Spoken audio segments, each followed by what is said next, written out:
Assalamualaikum warahmatullahi wabarakatuh. Waalaikumsalam warahmatullahi wabarakatuh. Saya to the point, langsung pertanyaan.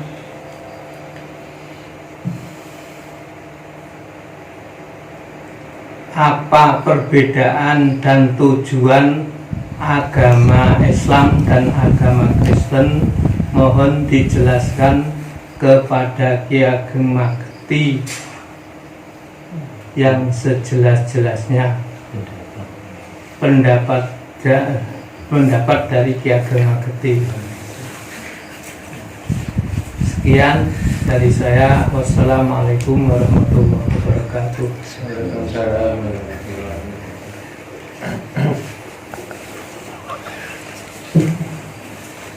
Assalamualaikum warahmatullahi wabarakatuh. Waalaikumsalam warahmatullahi wabarakatuh. Ini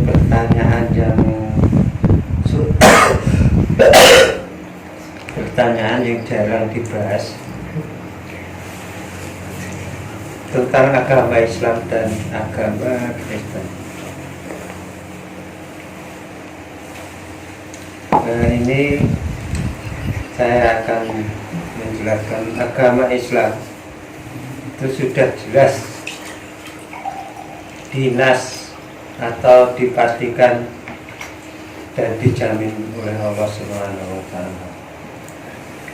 Yang kedua kali adalah agama Kristen. Agama Kristen ini yang berpantang pada Sang Buddha Gautama. Sang Buddha Gautama itu hidupnya saat ini di perbatasan antara langit dan bumi. Bagi tim kami, alhamdulillah, tim kami dari Nusantara sudah pernah menemui di perbatasan tersebut sehingga bisa bertemu langsung siapakah Sang Buddha sebenarnya. Jadi saya akan meluruskan kembali. Ini kalau dijabarkan memang banyak, kalau diuraikan itu memang sangat banyak, maka kami akan mengambil garis besarnya saja. Kalau agama Islam itu yang murni, itu yang jelas kalau kita umat Islam berpanutan pada siapa? Rasulullah Sallallahu Alaihi Wasallam. Yang diikuti Rasulullah itu apanya? Saya rasa itu adalah syariat dan tauhidnya.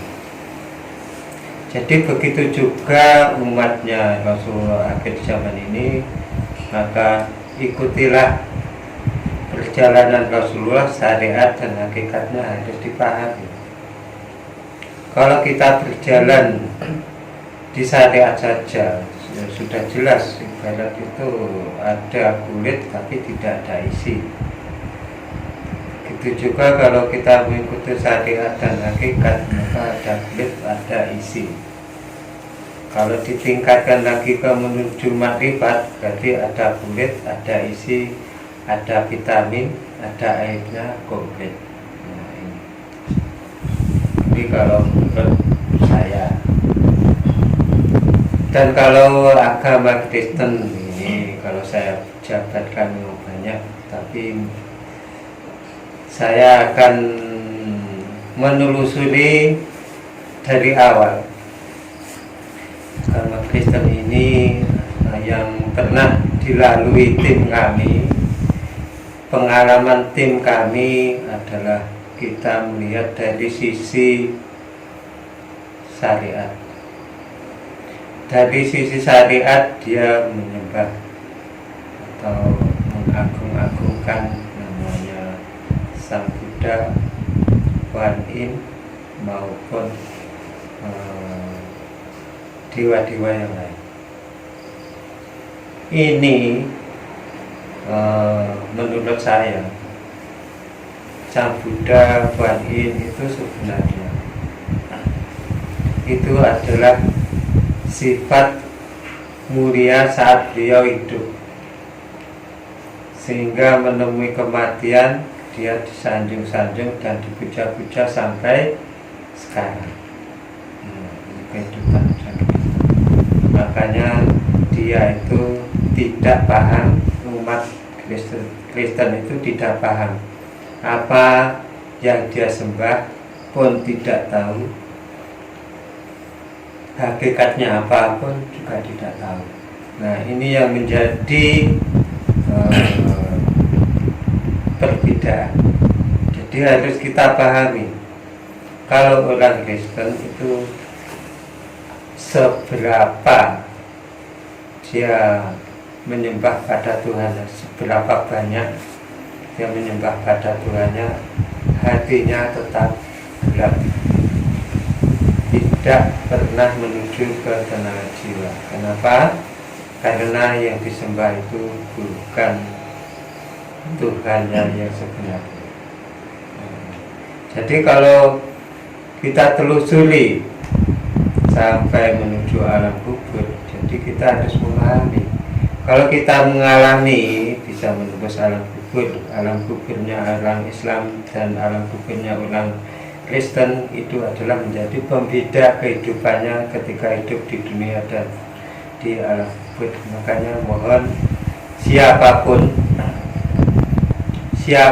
yang melihat konten ini, saya perbolehkan untuk mendalami atau menembus atau bergabung ke tim Dai Nusantara agar bisa menembus keadaan alam kubur, alam kuburnya orang Islam dan alam kuburnya orang Kristen, untuk membedakan kehidupan di akhir. Kalau kita tidak bisa menembus alam kubur orang Islam dan orang Kristen, maka kita tidak akan pernah menemui titik terang. Kenapa? Kita tidak mengalami, itu yang saya maksud. Dan siapapun kalau ingin tahu caranya, ingin bagaimana untuk menembus alam kubur, maka kami tim Dai Nusantara membuka lebar kepada siapapun yang ingin membuktikannya.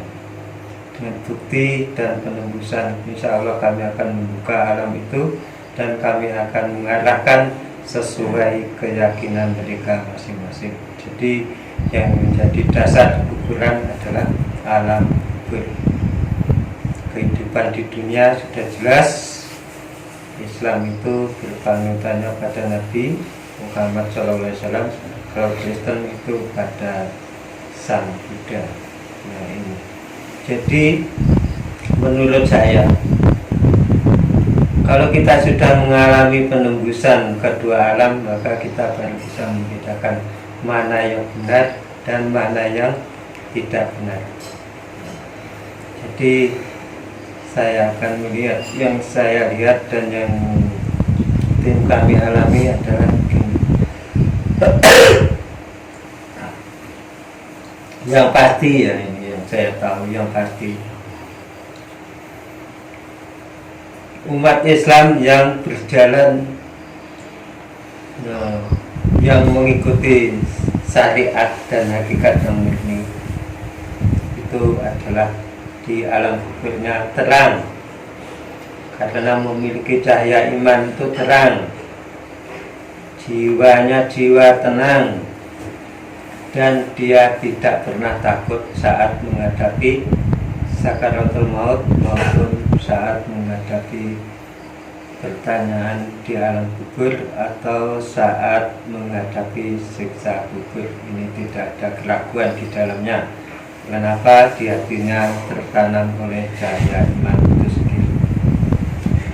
Kalau orang Kristen yang saya tahu dari tim kami juga mengalami, jadi kami juga mengalami, kalau orang Kristen yang ada di alam kubur itu sangat mengerikan dan kami tidak bisa menerangkan. Kami tahu, tapi kami tidak bisa menerangkan dengan jelas karena saya sangat kasihan, sangat prihatin dengan keadaan di alam kubur itu sendiri. Dan di alam kubur itulah karena di sana ada yang mengeluarkan darah hitam gelap, ada yang ada yang di tubuhnya itu diselimuti oleh bangsa makhluk gaib yang tidak bisa membawa ketenangan, yang ada hanya penyiksaan, tersiksa, tidak pernah mengalami jiwa-jiwa yang benar. Jadi kalau Kristen itu di alam kuburnya yang saya tahu, di sana sangat tersiksa. Tidak ada satupun yang bisa jiwanya itu, yang selama yang saya tahu, yang saya lihat di mana-mana itu, baik yang kelas paling mewah sampai kelas paling bawah, itu semuanya tersiksa. Tersiknya bermacam-macam dan sangat pedih di dalamnya. Makanya siapa saja, dari golongan apa saja, boleh membuktikan melalui perjalanan kami agar bisa menuju jalan-jalan yang terbaik. Mana jalan yang terbaik, itulah kalau bisa menembus, maka dia akan memilih jalan mana yang harus aku lalui dan jalan mana yang harus kami tinggalkan. Maka dari itu kami dari tim Dai Nusantara memberi penjelasan sejelas-jelasnya antara yang benar dan yang tidak benar, dengan pembuktian mulai perjalanan hidup di dunia sampai perjalanan hidup di alam barzah atau alam kubur. Inilah tujuan kami atau keterangan kami, pendapat kami. Mohon untuk dipelajari dan diresapi agar kita benar-benar menuju jalan-jalan yang terang benderang. Jadi mohon bagi siapa saja yang mendengarkan atau melihat konten-konten kami, mohon dukungannya agar tim Dai Nusantara ini berkembang luas, berkembang dan mengingatkan seluruh umat manusia agar kembali pada jalan yang diridhai Allah, bukan jalan yang dimurkai Allah. Maka dari itu mohon dukungannya untuk like, share, subscribe, dan konten-konten yang lainnya mohon dipelajari agar tidak salah paham. Dan sekian dari kami, penjelasan kami. Assalamualaikum warahmatullahi wabarakatuh. Hidup Dai Nusantara. Jaya, jaya, jaya.